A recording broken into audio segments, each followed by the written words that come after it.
Welcome back to Loopbreakers, the series where we spotlight the creators turning passion into progress, one game at a time.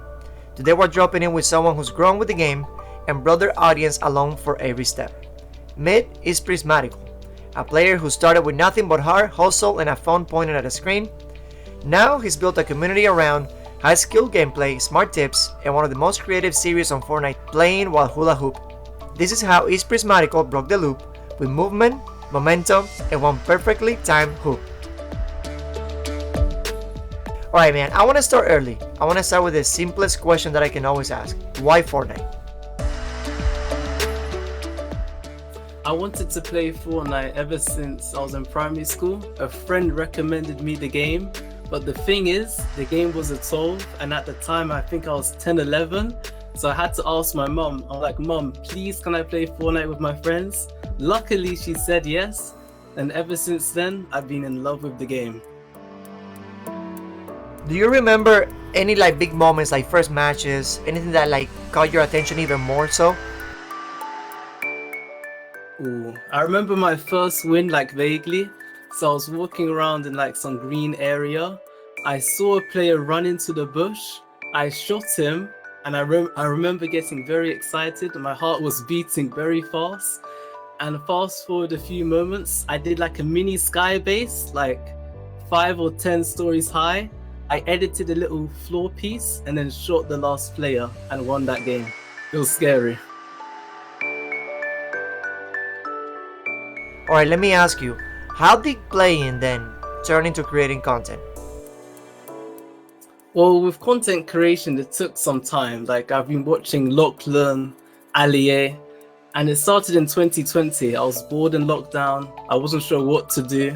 Then I was like, you know what? Why don't I start my first ever TikTok? And then I started posting random clips from my TV, when I was bored, following quick trends.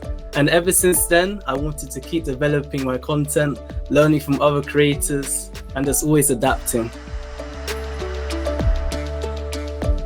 Prismatical, we're gonna move to the second part of this interview. This is gonna be 10 quick fire questions. Don't think about it too hard, just go with your gut. Alright? Okay. If your account got wiped and you could keep just one skin, which one are you saving? The Raptor. It was my first ever skin. You got one last match to prove your legacy. What's your go-to loadout? The legendary Scar, the pump shotgun, the pistol, and a medkit and shield potions. You get to vote one item forever, and on vote one, what is gonna be that trait? Oh, I would have to vote the minigun, and then bring back the Midas drum gun. The next battle pass is designed by you, but you can only include one crossover. Which universe are you bringing into Fortnite? It would have to be Ben 10 is my favorite cartoon, so Ben 10. You have to live on one Fortnite POI for an entire season. Where are you setting up camp? Ooh, Tilted Towers. You've just been hired to design the ultimate Fortnite weapon. What is it called and what does it do? The hula hoop gun. You can shoot out hula hoops and your opponents have to keep hula hooping, like the boogie bomb. If you had to build your perfect squad, one real Fortnite player and 2 fictional characters from the Fortnite universe, who's dropping in with you? Ooh, it'd have to be Omega, Master Chief, and Ninja.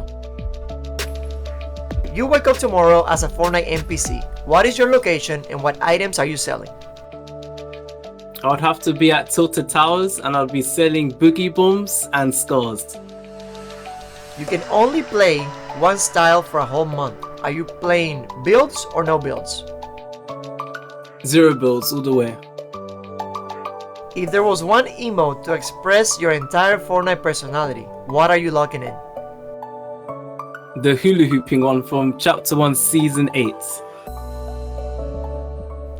Alright, I want to ask you about then versus now. So how about just walk me through what you have done on purpose to update your content and make it elevate in whatever sense you want it to. Okay, so when I was starting out, I didn't know what I was doing. I was following trends on TikTok, like any Fortnite trend, whether it's sound, doing a funny emote, shooting some builds in creative. Eventually, I got tired of making that content because over time I got older, and then I moved on to doing like rarest series, like the rarest icon emote, the rarest skin. The thing is with that type of content, the same thing happened. I outgrown the content and I wanted to adapt my content for like an older audience or like the same age group as me. So let's say I was 14 making the rarest series. I'm now 15 and now I want to change and adapt. So eventually I moved over to gameplay videos because I had more fun getting clips, messing around with randoms. And then over time, I wanted to add my face in more videos, which took some time getting used to. Not every video I've made has my face in it. For a long time, I didn't have my face. Now I do. And sometimes I make content and I don't show my face at all because it depends on how I'm feeling as a creator. Sometimes I want to make videos, sometimes I don't, and I don't always want to show my face. And now it's more so about doing content that matches me, like what type of content I want to watch. If it's cinematics, I want to make cinematics myself. Is it like simple montages? I want to do montages myself. I don't want to make content for the sake of making content. That's why I've taken like a mini break, because I'm just struggling, like what type of content do I really want to make? I'm kind of getting bored of making the same little clips over and over again. So how can I redevelop my content and express what I want to show? What lessons have you learned along the way, all the way up to here? I feel like you're just gonna keep going no matter the numbers. If I have a video that gets like 100 or 200 views, I'll post another video and learn from that one. Like, don't let the views get to your head. If I have a flop, why don't I try and improve it? Then instead of like complaining like, oh, I didn't get the views, why does the algorithm hate me? Instead, look back at your content and be like, you know what? Watching from a viewer's perspective, what can I do differently, or how can I make it more engaging to watch? I think that's what I've learned the most. Like, keep going and just keep developing as a creator. So what about the hula hooping series? I really want to know more about that. So back in chapter 4, season 4, Last Resort, I believe I was sitting on my bed or playing Fortnite and the idea just hit me. Why don't I hula hoop and play Fortnite? Fast forward to chapter 5, season 1, a content creator by the name of Prospering did a series where you went from unranked to unreal without building in the builds mode. Then I thought to myself, why don't I do the same thing but I'm hula hooping? So unranked to unreal whilst hula hooping in zero builds mode. And I did that in chapter 5, season 2. And the thing is, it was very painful, like my knees, my legs, everything was hurting.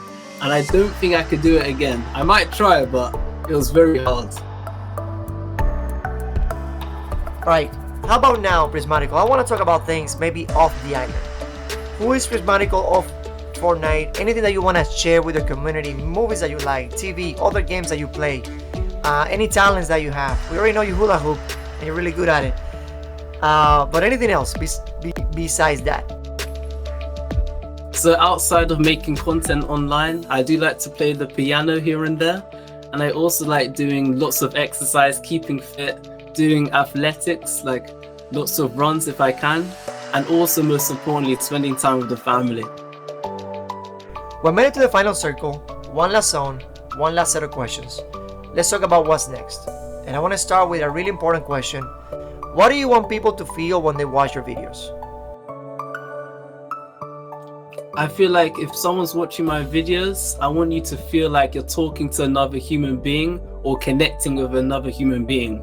Because with a lot of social media nowadays, it tends to be fake, over the top, lots of acting.